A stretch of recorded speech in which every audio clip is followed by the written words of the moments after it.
Aside from the speed of the strategy required, Fire Emblem and the Warriors games have been quite similar.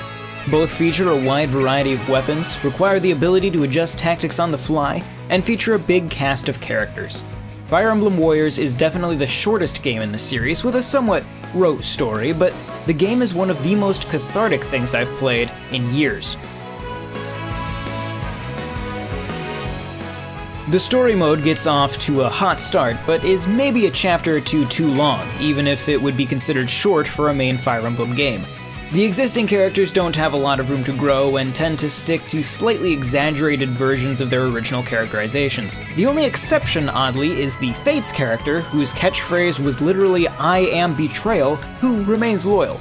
Warriors' original characters Rowan, Liana, and Darius have a bit of growth, but otherwise I saw the plot twist coming from the end of the prologue. Weapon variety is also lacking in the game because of the focus on the lords of the respective games. A plurality of the weapons are swords in a game that enforces Fire Emblem's weapon triangle. All three of the game's lance users that are needed to check swords are flying units that take a bit to master. There's more magic and dragon users than lances, which restricts the character choice going into the map. Depending on the difficulty you play on, the main story can probably be cleared in 10 to 20 hours. A lot of that time will be spent playing through History Mode, which is the successor to Hyrule Warriors Adventure Mode. This mode sets up various challenges, with the end goal being the unlocking of a new costume or character. Immediately, the biggest difference between the Fire Emblem mode and the Hyrule mode is that the first map in History Mode isn't 96 challenges, just a mere 15. More challenges do unlock after clearing it, which unlock new weapons for the featured heroes. Some of the challenges do require S-ranking everything on a map, so be sure to kill everything quickly. In playing the game in co-op, I didn't encounter any frame rate issues. Both players on the horizontal split screen run at the same frame rate, though it did involve losing the ability to switch on the fly and putting less enemies on the screen. Playing co-op entirely through the story is possible, and depending on the difficulty, recommended. Solo is easier to recommend in History Mode, since fewer enemies on screen makes it harder to meet the KO requirements for certain challenges. Warriors attempts to adopt a lot of mechanics from the recent Fire Emblem RPGs, and succeeds even if they're not so much needed on lower difficulties.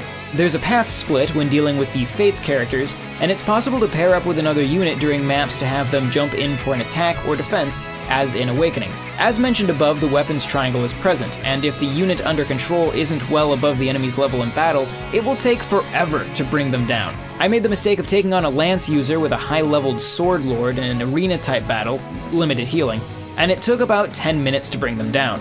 Fire Emblem characters have never looked this good before. All of the focused units look just as they were initially designed, though the backgrounds can be a bit muddy at times. Picking out items on the map might be hard for some people, especially when trying to locate traditional Fire Emblem shopkeeper/DLC peddler Anna to pick up the scrolls needed to unlock her. The soundtrack is fine, though I'm curious how they got to 3 compact discs on the soundtrack that came with the game. Some of the voice acting sounds different than what I've heard from the Awakening and Fates characters, or even in Fire Emblem Heroes. Maybe it was just because of the speech coming through TV speakers as opposed to a 3DS or my phone, but the Fates characters seemed especially different.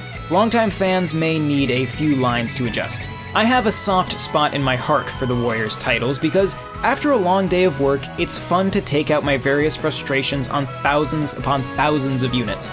The fact that it's in a universe that I've become a fan of and that I can take it wherever I go is a huge plus.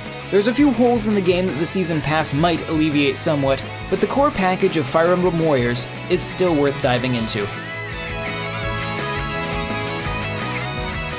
Thank you very much for watching. If you enjoyed this video, please give it a like and consider subscribing to NWR TV. You can also check out NintendoWorldReport.com for a lot more, and if you'd like to support the site and this channel, you can check us out on Patreon at patreon.com/NWR.